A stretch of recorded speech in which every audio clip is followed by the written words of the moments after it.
Roll call. Parker. Here. Miscelenich. Here. Olson. Here. Zittergruen. Here. Chisel. Here. Hadley. Here. Neal. Here.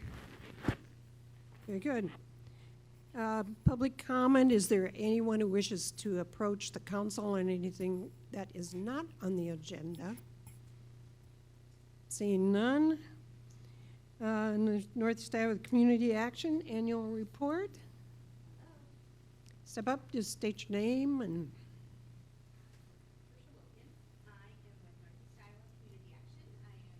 Chopper, can you turn her mic on, please? In the meantime, I'm going to pass out my paperwork to all of you. How's that? And I hope I have brought enough copies for it. Thank you so much.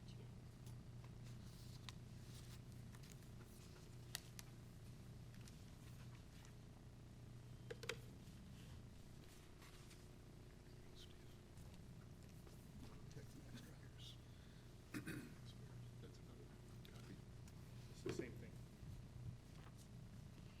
You can try it again just to make sure you're. We're good. I don't think so. No? I can. Oh. Okay. Oh, No, it's not. Oh, yeah, maybe not. Somebody will come around and plug it in.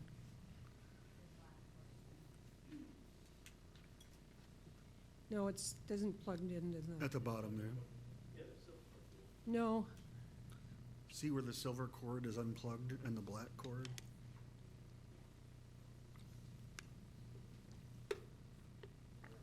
That's it. Yep. We're ready now. Oh, I can tell too. Yeah, I'm Tricia Wilkins. I'm with Northeast Iowa Community Action. We are based corporately here in Decorah. I've been with the agency for 15 years and just a little bit over 6 years as a chief executive officer. Our mission is to advance community development and improve social and economic conditions for individuals and families with limited resources. So we do this by providing quality family services, advocacy, education, and then develop many partnerships along the way, especially with agencies that could provide services to those individuals and families that we may not do. We're federally funded. That's our largest share of revenue, but we also receive state funds, local funds, private because of support of cities, counties, individuals, and businesses. And I do bring up funding structure because I want to highlight something that is maybe a little bit more indirect. Our focus is on individuals and families in need, but we also have a really secondary, really important impact of economic development within your communities. And so the assistance that we provide also provides businesses to local vendors, you know, utilities, mechanics, landlords, hotels, grocers, and more. So in the city of Decorah, and you're gonna find within your packet some specific information. So I'm really gonna share this last program year data with you. And for our purposes, that goes from October 1st of 2022 to September 30th of 2023. So, and this is just the city of Decorah, unless it says differently, and it might a bit with some of our housing properties. So these are gonna be individuals living within the city of Decorah. So you can see that within the city, we served at our agency with our programs 457 individuals and provided direct assistance of about $148,291. As far as employees go, like I said, we are corporately based here in Decorah. We're at the Smith Building, and those from Decorah know what the Smith Building is, right off of Montgomery, and we have 40 employees that currently work out of that office. Some in Winnebago County, some from Decorah, some from other counties that drive and commute to Decorah for work. We, as an agency for program year 2023, from a little bit larger snapshot, we served almost 11,000 individuals as we cover 7 counties in Northeast Iowa and served them with about $4.7 million. And I always say when I do our presentations, that is just financial assistance. So the $4.7 million across the agency, the $148,000 for Decorah just direct financial assistance. Our largest programs, like Head Start, Early Head Start, and Transit, are service-based programs, and they are not figured into this calculation. So just to kind of give you a little bit of a report for some of the specific programs, and I'm going to jump around a little bit, but you're going to find that data on the form within the packet I gave you. So our first program is LAHEAP, and we use a ton of acronyms, but it's Low Income Home Energy Assistance Program. And that is financial assistance for a portion of home heating costs during the winter season, but can also include repair or replacement of a non-working furnace. So what we were able to do for City of Decorah residents was serve 169 households with about $77,480 of total direct assistance. And then one of our most utilized and needed programs is also called the Crisis Assistance Programs, and that is what it sounds like. It's a program that assists with emergency needs for families who qualify. Can be food from our food pantries. We do have a food pantry at the Smith Building as well. Financial assistance for utility disconnections, rent, a past due rent or eviction notice, and then car repairs, medication. Part of that utility assistance is from our federal LAHEAP, but most of our crisis assistance is a locally funded program, and that is from our private donors who might designate that they would like their funding to go to direct assistance within Winneshiek County. It also is a lot of grants that we apply for. We have United Way that's been supportive of us. We have foundation grants that we sometimes are funded for and sometimes not. Weatherization assistance, that program addresses health and safety in addition to improving energy efficiency within residential homes. And the work completed for those are going to be mostly insulation. That's the majority of the work because of the improvement that it will do for energy efficiency, LED lighting, repair and replacement of furnaces or other combustible appliances. There's been often times where we have gotten into a home and the client would have either gotten very ill or died if we wouldn't have been in there to address a health and safety issue. So that's a significant portion of what we do and work for in the weatherization program.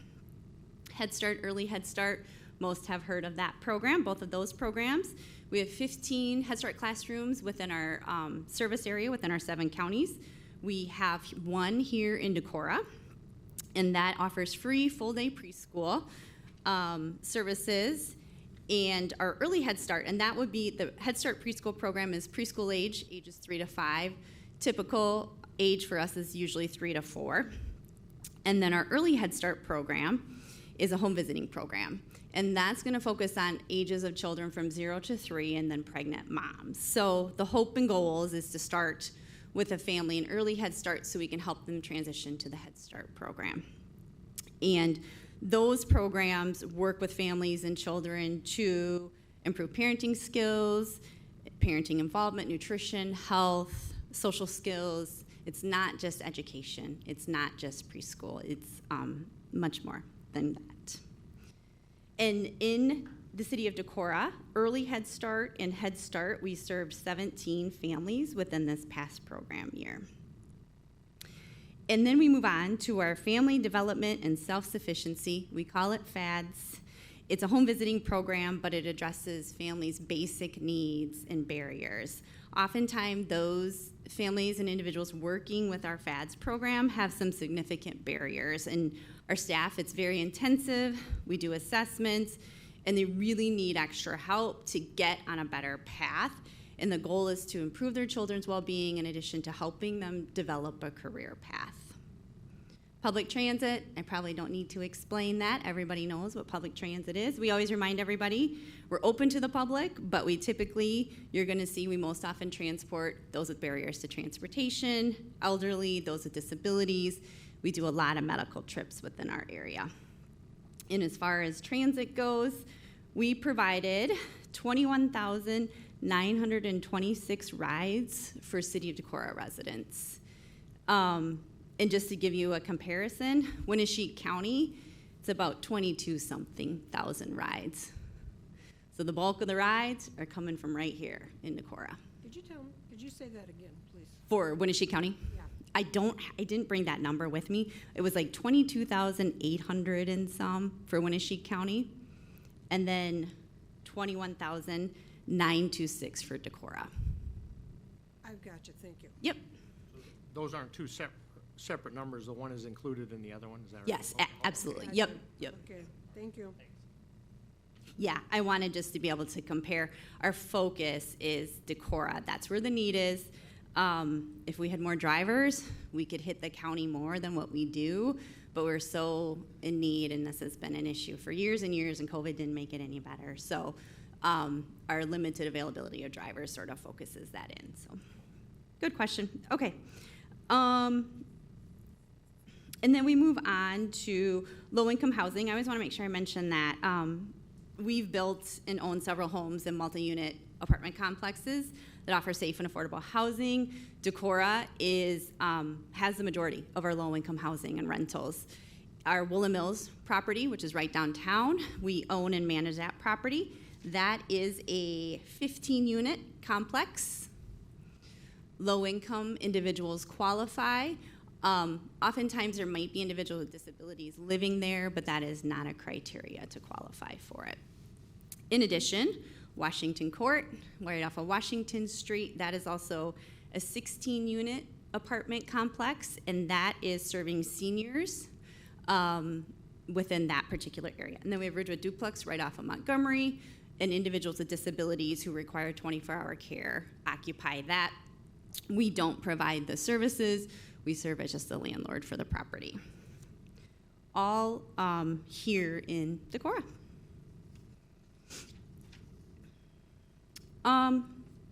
We did make a request. Again, we are requesting $7,587 for funding.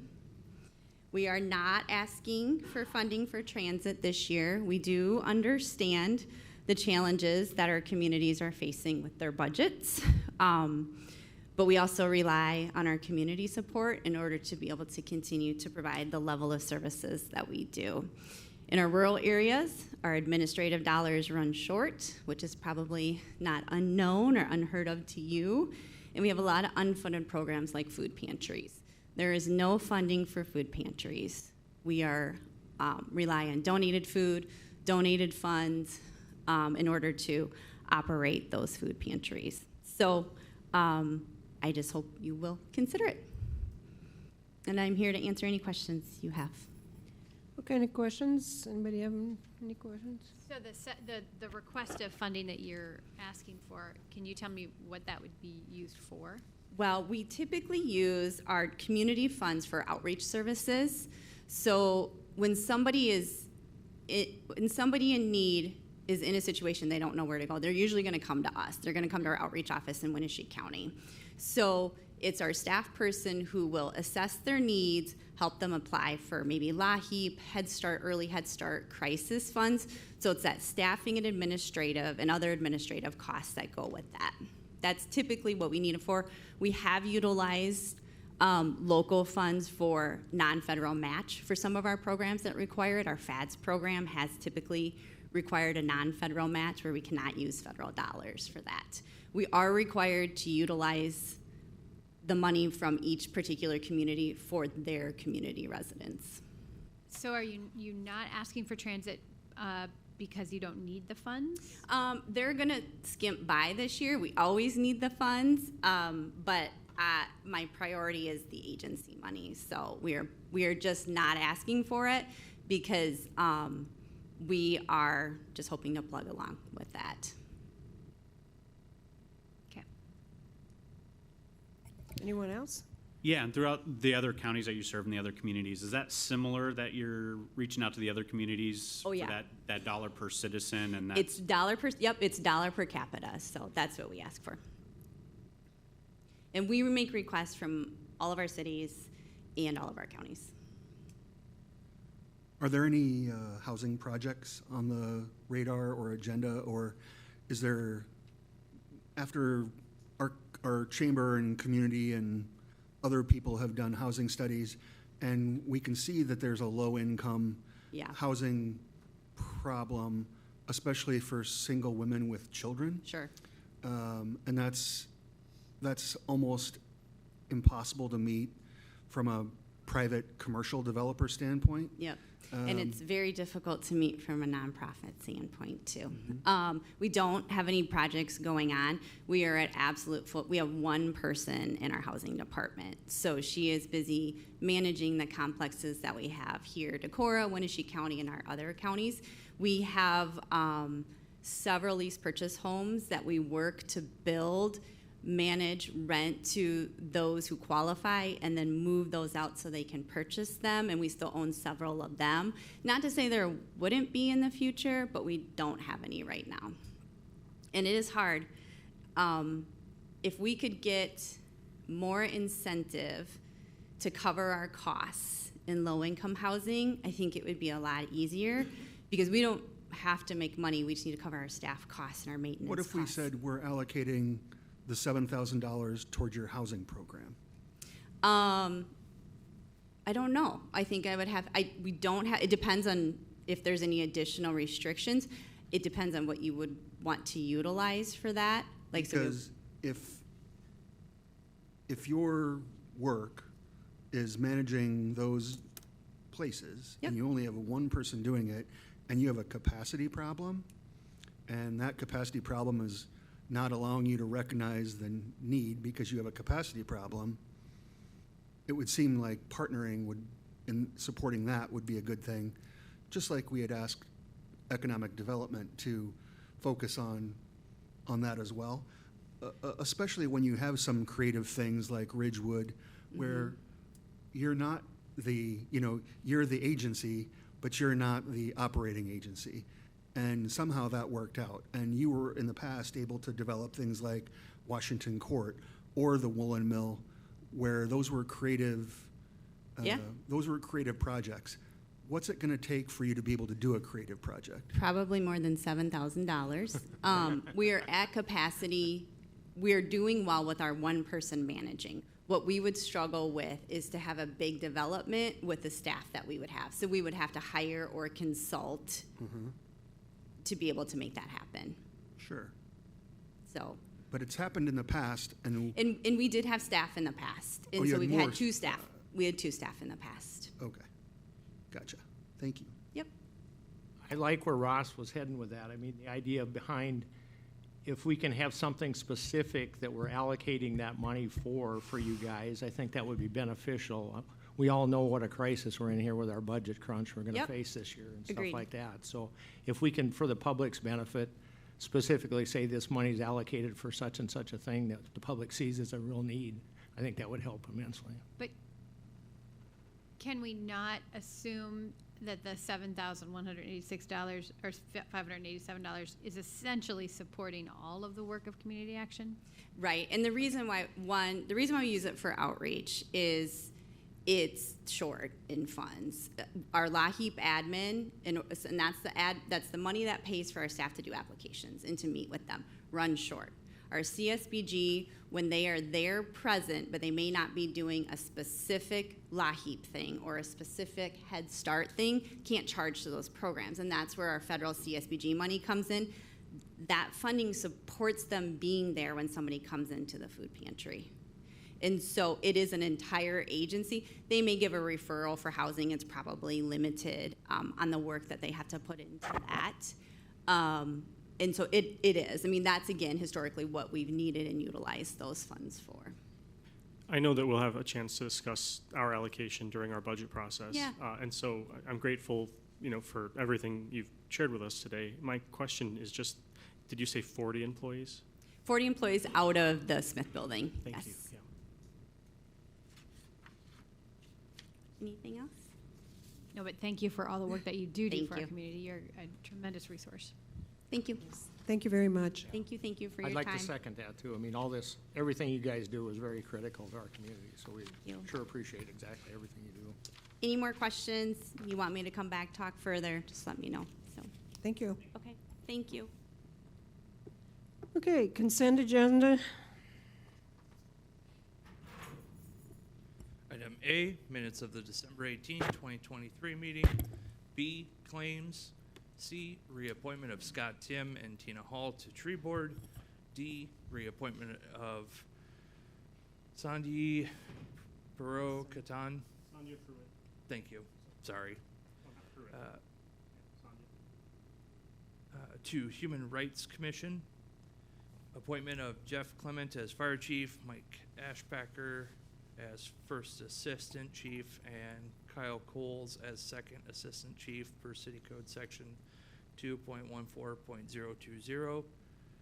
F, approved Driftless Multimedia as the official newspaper for City of Decorah. And G, resolution to set public hearing to consider proposing to vacate a woodland protection easement at 1004 Eileen Court. I move the consent agenda. Second. Motion made by Decorah, seconded by Olson. Discussion? Roll call? Zittergruen? Aye. Olson? Aye. Parker? Aye. Mrs. Linich? Aye. Chisel? Aye. Hadley? Neal? Aye. I like the layout that you have here. He doesn't know what I'm talking about. You know, like at the bottom where there's a proof, you've got the names of the council people? Oh, yeah. Okay. I like being able to see that. I can just check it out. Thank you. you. should see what I'm doing behind the scenes over here. Consider resolution approving building permit fees. Can you give us background on that, please? Sure. So this originally came forward because the Sustainability Commission was considered and did vote to recommend changing the City of Decorah with a solar permit application. Currently, there's no separate classification. It's all valuation based. And so Sustainability Commission is recommending that we adopt a flat $75 application fee for residential and leave the value base, but cap the application fee at $500 for commercial projects with solar. That's what kind of started this. And staff has also put in for consideration, this is the same consideration about 7-8 months ago or so, I believe, for that at the time included building permit fees and some police fees. The police fees are not in there, but again, this has a couple of percentage increases for some building permit applications, zoning permit applications as well. And so two things that I want to point out were additions. One is a late fee of $25 and a re-inspection fee of $25, specifically in the rental permit section. This is due to a number of routine no-call, no-shows when our code enforcement official goes out to inspect the property and nobody's there. So we don't have anything that's a deterrent for those, so we would like to do a re-inspection fee of $25. And the same on the late fee. We do have a few property owners that are habitual where we've got to hound for them to fill out the applications. And when we finally do, it might be actually 2 years worth of applications at one time. And so we would propose a $25 late fee as well. Are these fee increases, are they pretty much in line with other cities comparable to Decorah? So this question was actually just posed on my city manager forum, the Grapevine, and there were only 2 responses to it, and the one that I would say is probably most comparable. So the 2 that responded were Indianola and DeWitt. Okay. DeWitt it's a little smaller than Decorah, but again, a more rural setting, probably more comparable. Actually had their rates established 6 years ago, according to Steve, that they were looking at, they were going to revisit them and look at increasing them. But theirs are actually slightly higher than what ours are currently for most. And now again, there's a lot of different fees associated here. Right. So I'm saying for the most, theirs were slightly higher. Okay.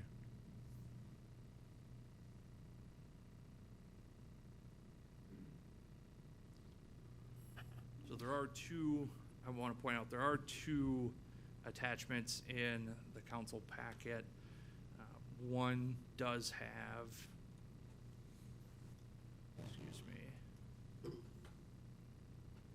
see, the one does have a proposed percentage increase of between 3% and 2.3% increase for those that are percentage based, and the other schedule does show a 6% with one item at 6%, going from $23 to $25 for the lowest valuation to 4.8% for the higher valuations. So those are the two that we've included in there. When it was discussed last time, there was also a proposed flat 3% across the board. That's certainly an option as well, that we could do a static number like that. So you're looking at a motion that would include whatever.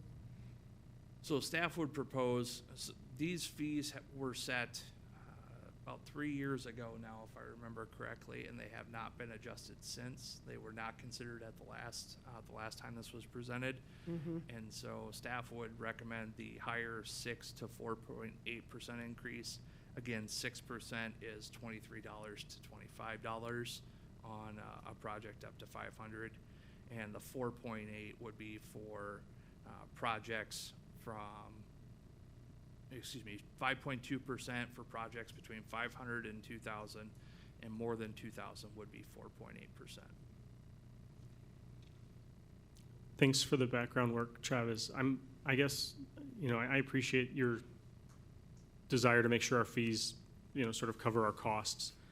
But it seems like there's two kinds of fees on here, ones that are fixed, and it makes sense that we want to occasionally adjust them to account for inflation. But it feels to me, or I think it's just true, that the fees on, that we assess on valuation or percentage of valuation are, they're going to adjust themselves as construction costs go up over time.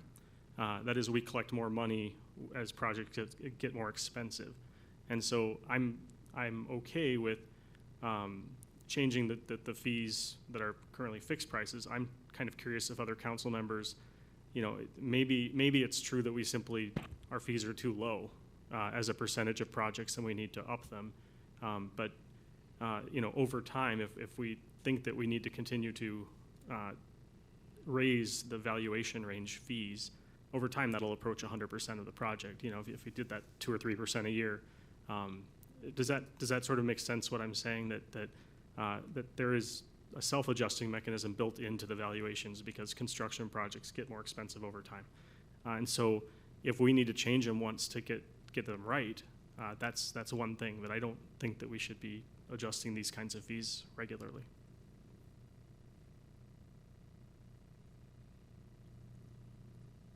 But currently, it's not stating that we're going to adjust them annually or anything. We're just stating them for the current, correct?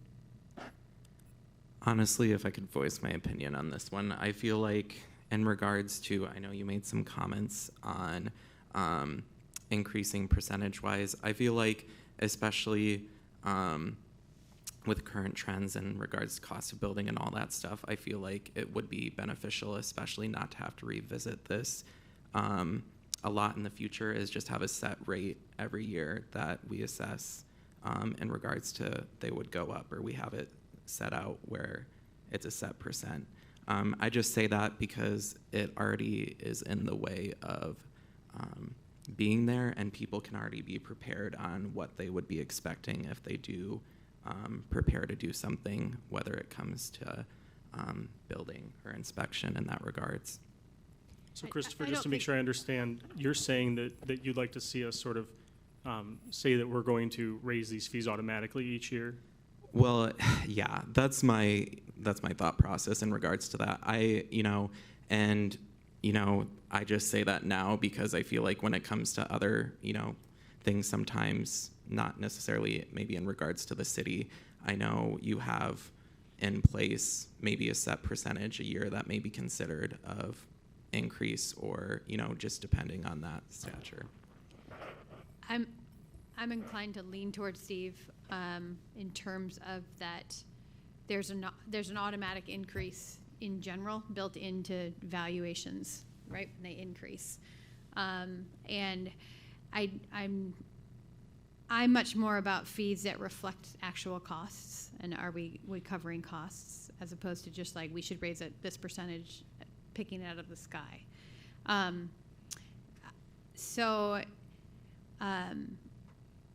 as I look at this, right, I don't want to put in, to me, it's easier to say, what does it cost to build, like, scenario. So right now, what does it cost to build a $250,000 house? What's the permit building fee total, including plumbing, HVAC, site review, and those things? Do we have like an estimate of what that would cost? No, can I jump in?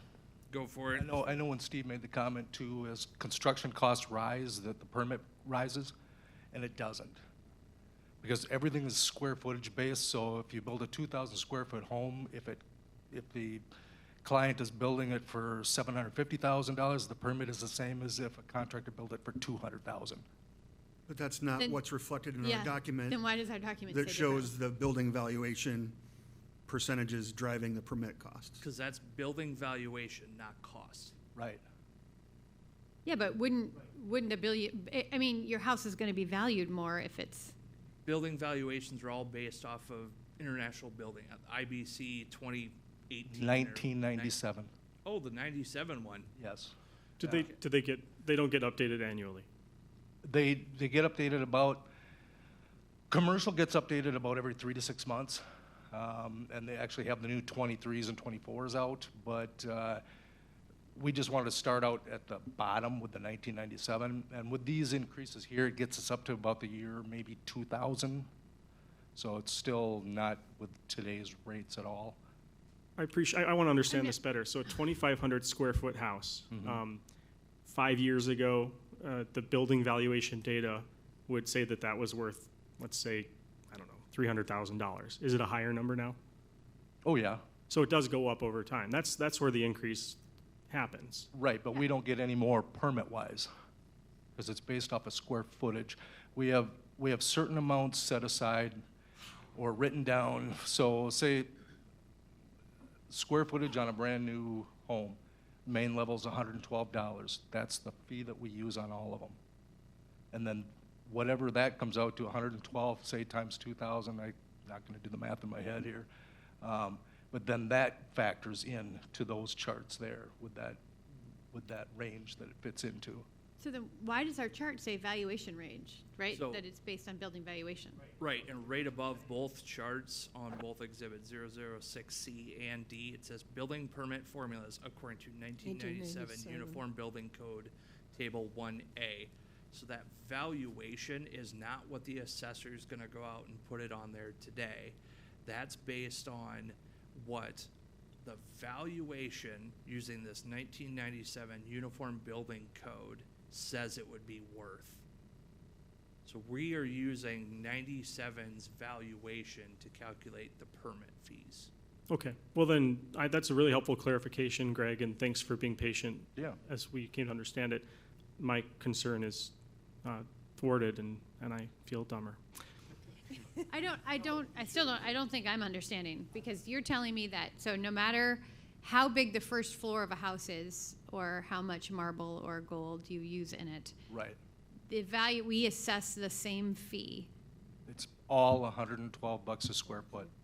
So the size Whether you're is gonna putting in change it. ceramic tile or vinyl flooring, it doesn't matter. So then why these different levels if it's all the same per square foot? Are you Why talk- isn't it just What a levels square are you foot? talking about where it goes from the lowest $25, $23.50 to the other one? Yeah, no, from the $1 to $100,000 up.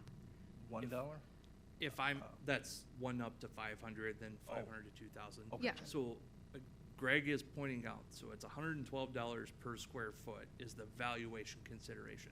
So if I'm adding a half bathroom onto my house or remodeling an existing half bathroom, that 5x5, 25 square foot has value times $112 a square foot, puts me in that 501 to 2,000 category.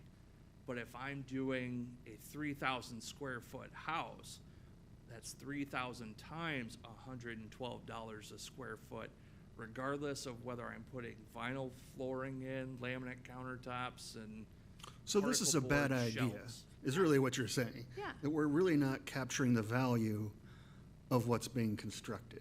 We're using a metric based on space because we don't know what the finished quality is gonna be because it's not done yet, right? So we're trying to use some some standard baseline to set fees. Correct. And Greg is saying we're going back to 1997 because I don't know why. It keeps the rates lower.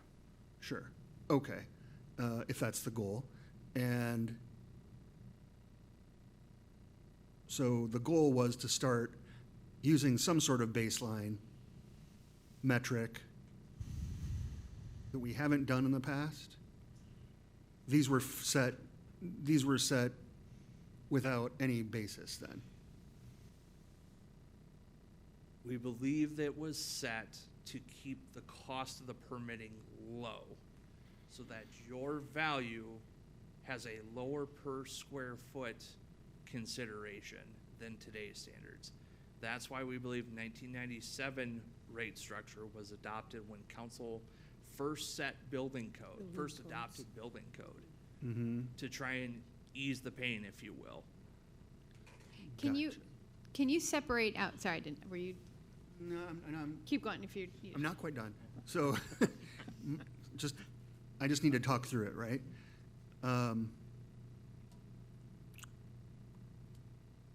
We know that there's a negligible amount of new land for development in Decorah. We want to incentivize development in some ways, but yet we're capturing this to look at all of our housing stock, remodeling and new construction, right? Because this is building permit fees, which would also, you used the bathroom one. And that's really hard for me because it really doesn't capture the value of the addition to that home. Adding another bathroom will be tangibly more valuable than a $25 permit would capture. Which you would then capture on the assessed value later on in your property taxes. Okay. This is to get the hole in the ground, to get the project off the ground and get going. Gotcha. And then once the house is built, if they put in a 2,000 square foot home and it's only worth 200,000, that's all we're gonna get assessed on. If it's worth $500,000, we're gonna get that assessment, so we're gonna get more in property tax coming into us. Right. And I think that's a helpful distinction. I guess we might all have different goals here, but I think the goal of this is not to capture value. I think Ross would agree. The goal is to pay for the cost of the services we provide. And so I guess my question is, between these two options that you're presenting us, do you think that one falls short of doing that? Mm-hmm. So the main area that we're going to fall short, in my opinion, is going to be, actually, we haven't done a lot of discussing about it. It's actually like the not just the rezoning, but the platting and replatting. Because when you have the city engineer do a thorough review of everything, then you go through the zoning process with planning and zoning and publication process. We go through the process here at this staff level. We're not at $250 plus $10 a lot. We're not, that's falling short, I believe. But again, as Ross pointed out, it is a balance between trying to not outprice and make it too cost prohibitive. We need to have more lots buildable here in Decorah. That's our big struggle, given the topography and everything. It's expensive to develop lots. Cost of housing everywhere is costly to build, but the distinguishing feature here in Decorah is our difficult topography, which is harder on the building of the infrastructure. Am I presenting that clearly? Yeah, and you mentioned that to me in an email today too, that sort of it was the site plan review is probably where we could be charging more if our goal was to capture the cost of what we're doing for prospective developers.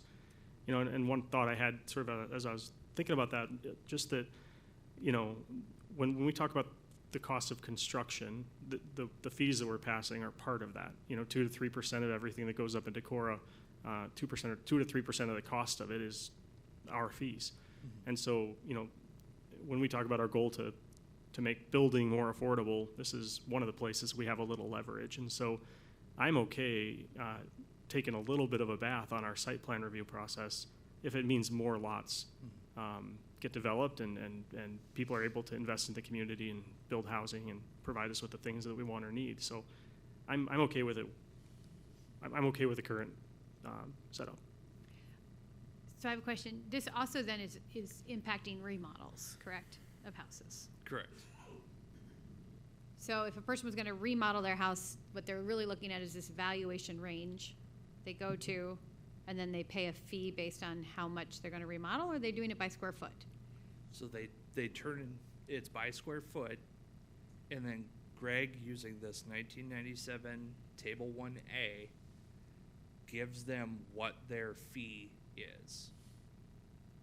So when they drop off a building permit application, they don't pay at the time they drop it off, because we have to calculate based on their proposed square footage where it falls in this chart.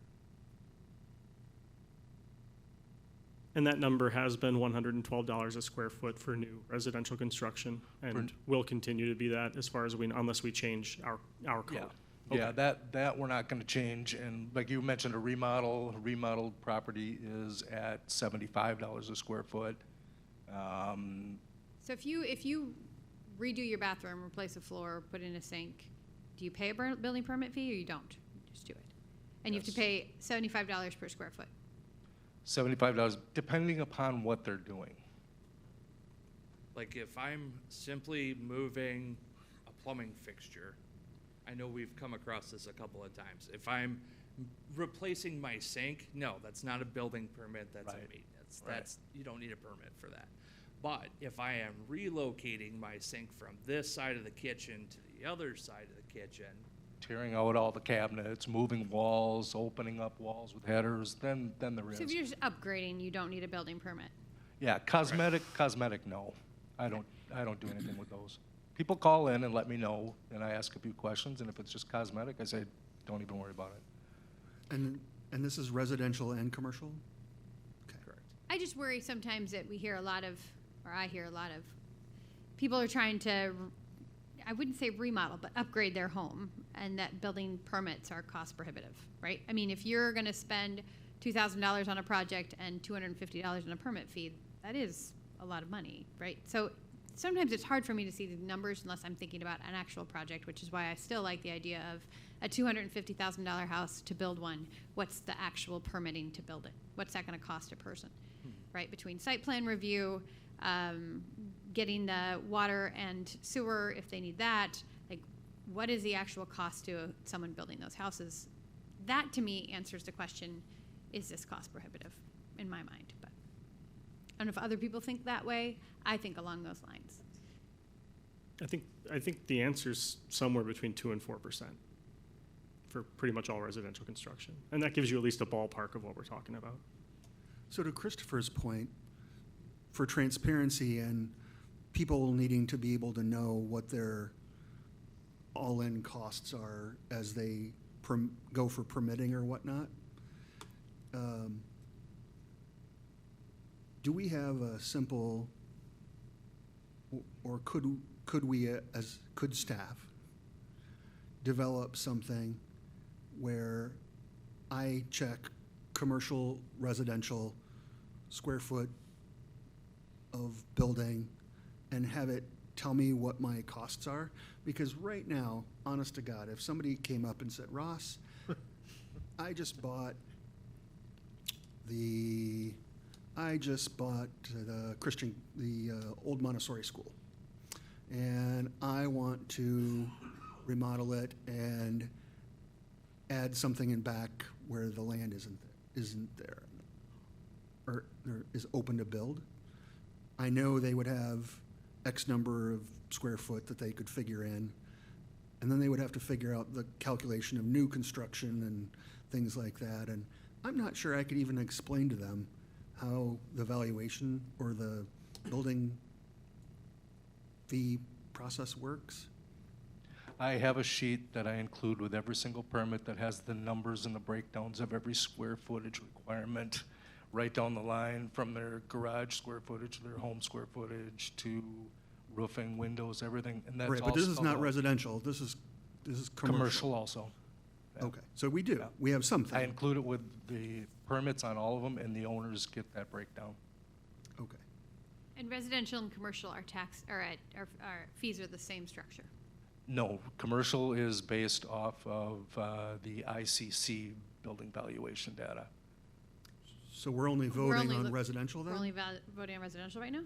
What you're voting on is the matrix that those numbers fit into. The square footage breakdowns are based on something totally different. Is the building permit formula used completely different then too? No, the formula that it fits into for the breakdown of the cost is the same. So if I'm building a 200 square foot restroom in my house, or I'm building a 200 square foot restroom in a commercial building, the valuation and costing is the same based on this uniform building code table? For the final price, the square footage values for commercial are different from residential. So once I have the square footage, I take whatever number that is would be commercial or residential, and I plug those into that matrix. So the 112 square foot's residential. Correct. What's the commercial? It would depend on what it is. It breaks it down, everything from schools to churches to manufacturing. There's all the different square footage breakdowns.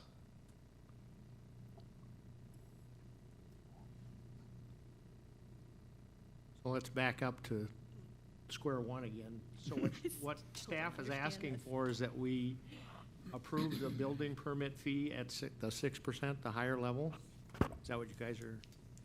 Hey, I just want to interject, because I was wrong earlier. I was looking at the wrong percentages when I was doing the math. Emily, I just ran the numbers for a $300,000 house, and I think our total fees would be $2,800 on it. So a little under 1%.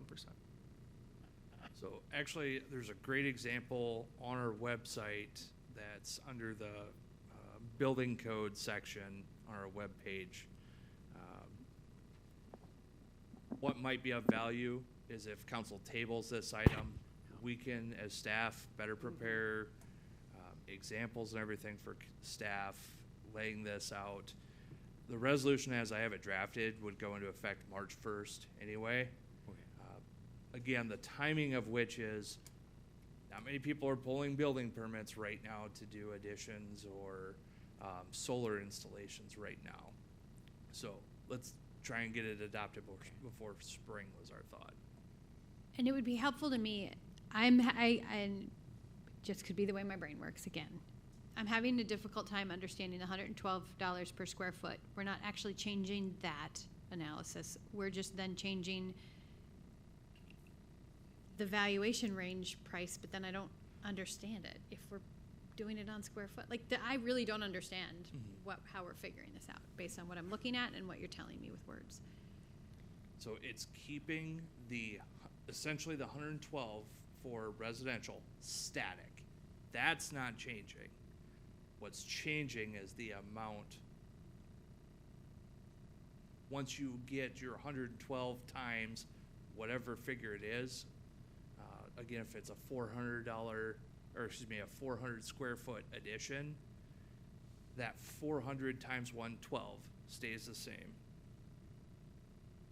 Let's run the example here quickly. That gets you at $44,800 in value. So based on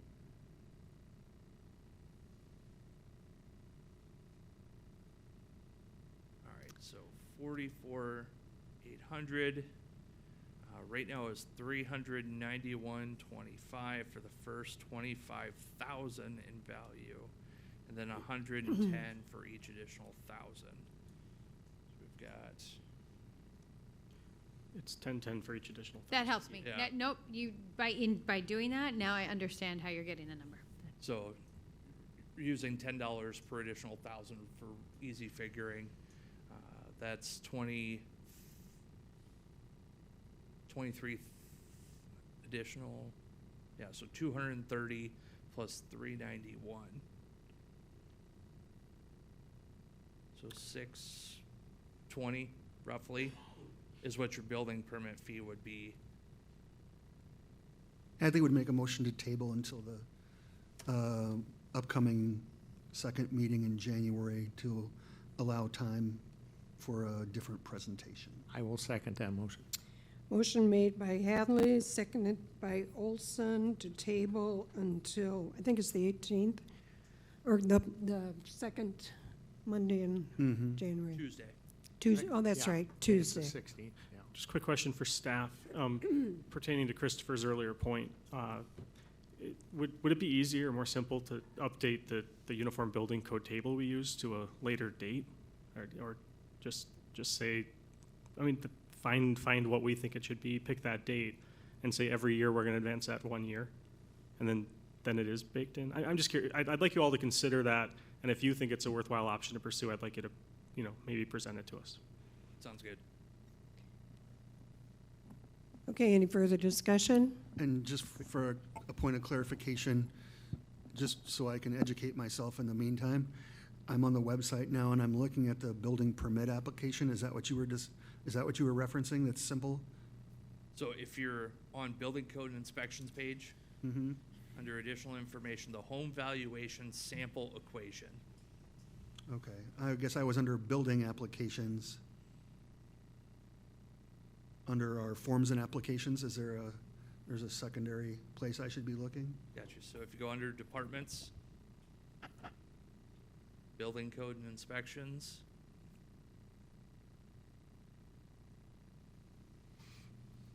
Sorry, the fiber is not quite as quick as one might think. Don't say that. Building code and inspections, here we go. and then home valuation sample equation. I'd also suggest that, to talk to Greg. Connect Oh, with I him. certainly will. You know. Don't worry. Yeah, but I mean, at least to communicate more. Yeah. Okay. Yeah, that might, I think that could help quite a bit, too. Okay, any further discussion? Hearing none, roll call? Hadley, Aye. Olson, Aye. Misselinich, Aye. Zittergruen, Aye. Chisel, Aye. Neal, Aye. Parker. Aye. Motion carried. Thank you guys for being Yeah, patient on that as thank well. you. Consider ordinance amending section 17.16.030 related to accessory building, second reading. Going to give some information. Yep, so again, this is the second reading of ordinance considered last time. Right now, an accessory building must be constructed in the rear yard and cannot exceed 30% of the rear yard. This becomes a bit more problematic for corner lots because a corner lot cannot consider the same square footage as a mid-block for the rear yard. So if I'm mid-block, it's everything behind my back wall. But if I am on the corner, I don't get to count the side that is adjacent to the other street. So I have to subtract that off of my rear yard.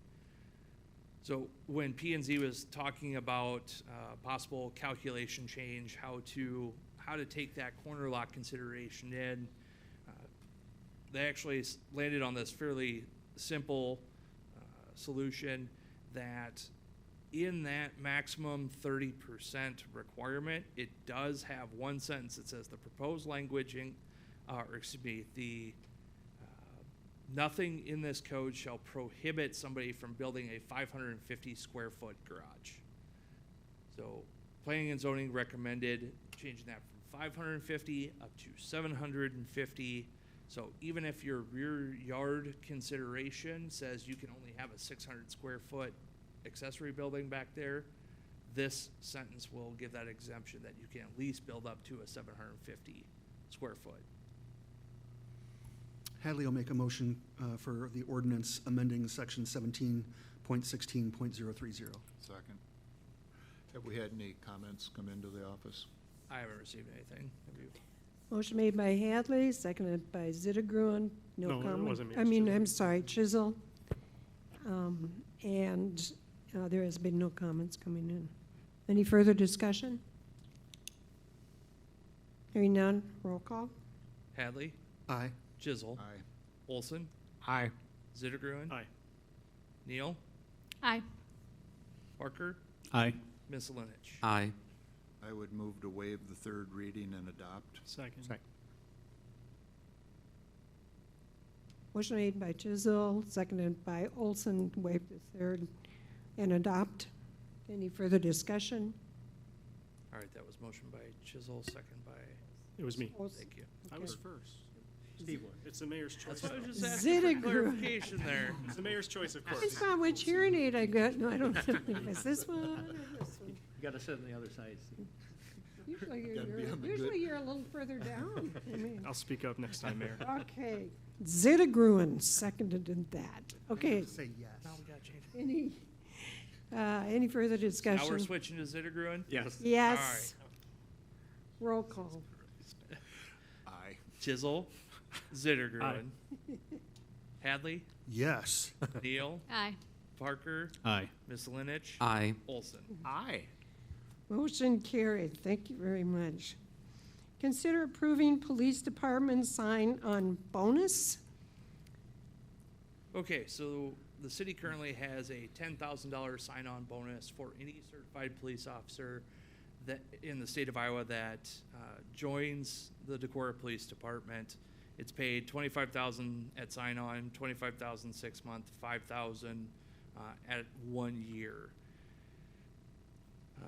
Chief Tyne is, due to some budgetary concerns as well as just the overall effectiveness of the difference between 10,000 and maybe dialing it back to 7,500, staff would support a change down to 7,500, so it still shows that incentive, that enticement to try and get certified officers here.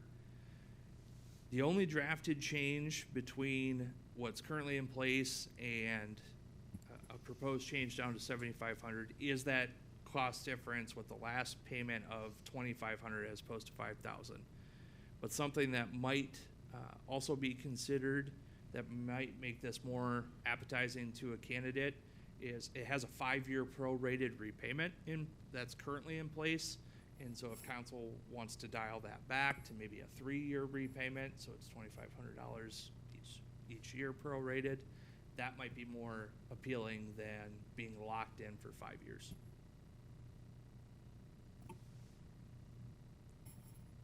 So I guess my concern with this one is from the 10,000 to 7,500, what was the comparable that was used for that? I guess, was there any big reasoning to choose that number from 10,000 to 7,500? Largely budgetary concerns. Okay. Which, yeah, that was stated. I apologize. I guess my biggest concern with that too is I just would like to stress, I know it's hard to find, help, especially regardless of what field you are in these days. So, and by no means, I'm an expert on the area, but I just feel like if we do want to continue to have qualified applicants, and I understand budgetary concerns, I would even consider leaving it how it is. But even if you do decrease it, like you said, I feel like there definitely needs to be changes in regards to the rate payment schedule to not have it as constrictive. With that said, that's all I have. I'd like to move the new agreement with the change to a 3-year repayment schedule, or a 3-year, what's the word? 3-year Clawback? clawback, whatever, yeah. Repayment. Prorated repayment, I'll second that. but 7,500?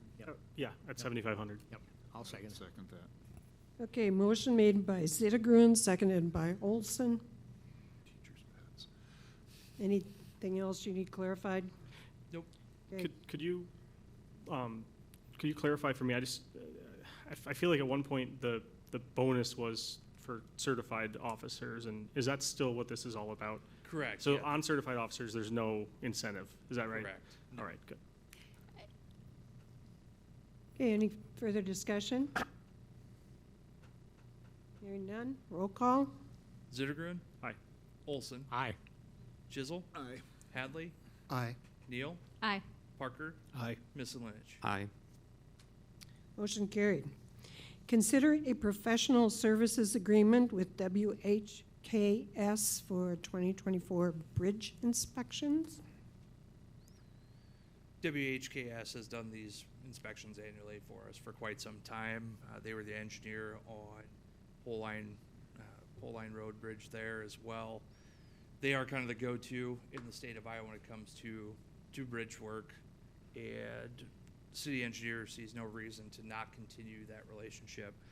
The scope of services with this agreement is a little bit higher than it has been years past, but that is because a little bit more extensive work's going to be required now because of the changes made at the DOT.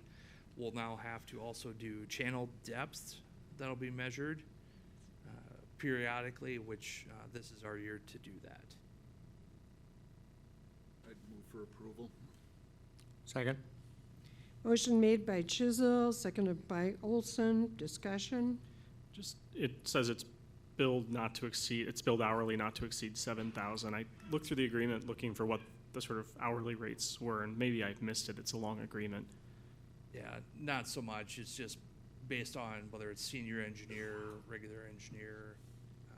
They did not provide it, but 7,000 is what we would They max typically anticipate. come pretty close to hitting their number. Yeah, It's crazy how that works. right?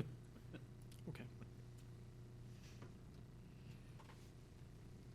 Any other discussion?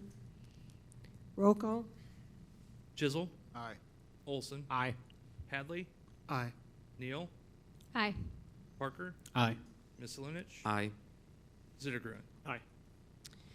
Mayor appointments to committees and boards. I know we just got that in the Dropbox today. You can see how I had laid them out for next year, knowing that as we go along, there can be some changes, but I know, Travis, you and I had talked about having a discussion at the next city council meeting about the structure of committees or when we're meeting. Can you give us Yep. any more information on that? Or Yeah, I shouldn't say information, clarity. Right. So we do anticipate either the last or one of the last items being a general discussion on the committee structure and also the council rules of procedure, which have been, again, emailed out to everyone as well today. Some for a refresher, others as new council members. But anyway, it'll be a general discussion item on the next agenda. Okay. I think too, since we're being paid for work session versus just committee meetings, I like to see it where it falls somehow in that formula so that when you're meeting, you're actually getting paid for what we're discussing, no matter what it can be a committee meeting, but during the work session, that's where everyone is there, correct? Correct. Yeah. So can we abandon the committee meeting? Can we abandon this method? Or is that what we could do on the 18th? I would say I can put discussion and possible action, and then council could take an action to change the rules of procedure how they see fit. Yeah. That's So what well, we wanted to and I discuss on the think- 16th, right? In this discussion, I guess I have two comments. One, I would like to abandon the committee structure and move to a work session-based decision-making, or not decision-making, but where we have work sessions designated as needed to these types of topics. And if we do not, well, at that time, then we'll be able to talk about this structure. I guess I would like to see new members appointed to head of committees if we go with committees, but I don't want to see committees at all, so therefore, it's kind of the both hand, right? And I think, you had asked me about that too. Yeah. And the reason why I did not put new council members as leaders, basically just so that they can figure out what actually is going on with council meetings, with all the things that go with it. And I know that some of that can be changed, but along with this discussion, the advantages of using that work session. I mean, a lot of times we're all talking about the same thing, same topic versus just having special committee meetings. So I guess I kind of agree with what you're saying. I want to hear more discussion on what other people think too.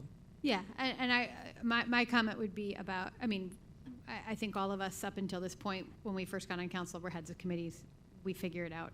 The problem is that technically, as we have the structure now, the head of committee gets the power to call that committee meeting when they want to, and if other council members want to, it isn't that easy. And I just think in terms of, I always like to say balance of power, they'd be respectful of all the wards elected and people elected to be able to do so. Again, I want to get rid of committees anyway, so. Is this what you were proposing to talk about on the 16th? Yeah. Discussion about Yeah. this? Okay, yep. Okay, vacancy on the oh wait, do we have to have any kind of vote on that? Mayor appointments? No, Okay, that's simply good. you just need to make those appointments for the first. No, that sounds good. Vacancy on the Telecommunications Board and Human Rights Commission. We still have vacancies, and I think we actually have 2 on human rights. Is that correct? Yes, now that Because we're past the first year. Sanjana- Yeah, yeah, Melissa's right. now no longer Okay. on it. Okay. City manager, city manager, department head, and council reports. Mine really quickly is going to be, next week starts the legislative session, so again, I'm on the Iowa League of Cities Legislative Policy Committee, so I'll be heavily involved with that. We did receive our numbers from the county and just receive access to the state's numbers today as well, so Carrie and I will be working heavily on budget preparation. Hope to have, again, those out to council. I believe at the end of next week is what we have on the budget calendar, if I remember correctly. And one of the changes I've made, I don't call them resolutions because I don't like that, but I'm trying to be more digital in an effort that I can also share like all my notes from tonight's meeting, that I can actually send them to the calendar meeting so that everyone could see what my notes look like. And so that's one of the changes that I'm trying to make here. So please bear with me if I'm having to change stuff on the flyer. It takes me a little longer than just reading a sheet of paper. I got a question. I think, did they actually say that they are going to have a legislative day for city councils, city managers? They They did. haven't in the past. They have not the last few years. They did, but I don't believe it's until like later March. Well, it's like March 6th, I think I saw. So that, I thought it was later in the month, Okay. but it's still not until March, I which know. a lot of So they've damage can already be done gone before through, that. yeah. Okay. Carrie? What do we got? Back at the table, anything? Somebody's jumping up. Okay, usually then what I do is I go through with the council people, so we'll go with Emily. Happy New Year, everyone. Prior to break, so it would have been December 18th, the Sustainability Commission met. The commission is right now working on a rewrite plan in an effort to rewrite transportation, which we knew that they were doing when we sent them back to them. I think they all realized that, like, oh, the plan was supposed to be 5 years. It's been 5 years since the plan was written. There was a lot of feedback on transportation, and I think that just spurred them to think about how are we going to do that. So they've spent the last 2 meetings working on a plan for rewriting the sustainability plan that includes some broad-based community feedback, which I think is great. And they haven't officially designated that plan that I know of, and I anticipate that they will do that at the next meeting, which would be this month. And they will start that process, I believe, in March, so stay tuned. Okay, anything else? No, but hopefully somebody else who sat on SMID Community Betterment will talk about the kiosks downtown. Not me, because I'm not very well versed in it. Okay, all right. Ross? Just Happy New Year to everybody. Happy New Year to our staff. Thank you for your continued work, hard work, and support of the community, especially those who kept our services running over the holiday season. Acknowledging that you continue to work and that things need to continue to go on even when holidays are occurring. spent some time downtown over the Christmas season and New Year's holidays. It's really nice to see the parking being utilized to the level that it is. I did have an opportunity to get some constructive feedback from some constituents. I'm not always downtown in the North Alley, but when I am, I had several people say, "What's going on there?" So I think it's good for us to be able to communicate our continued vision with our work in the North Alley and things like that. So I'll be helping facilitate that. I'm going to ask staff to help put out something that we can say. And that's about it. Okay. That Randy? triggered something that I needed to say out loud, or I'll forget. And I don't know if Jeremy's online, but I've heard that the Alliant Chargers down by the co-op are still continuing to have problems with cards. Sorry. I have nothing this evening, Mayor. Okay. Sittergroen. In the Cedar Rapids Gazette today, there was a legislative preview of the upcoming Iowa legislative session that included a long section on how this state lawmakers on both sides of the aisle seem pretty intent on doing something about affordable housing. It's worth a read if you can look into it.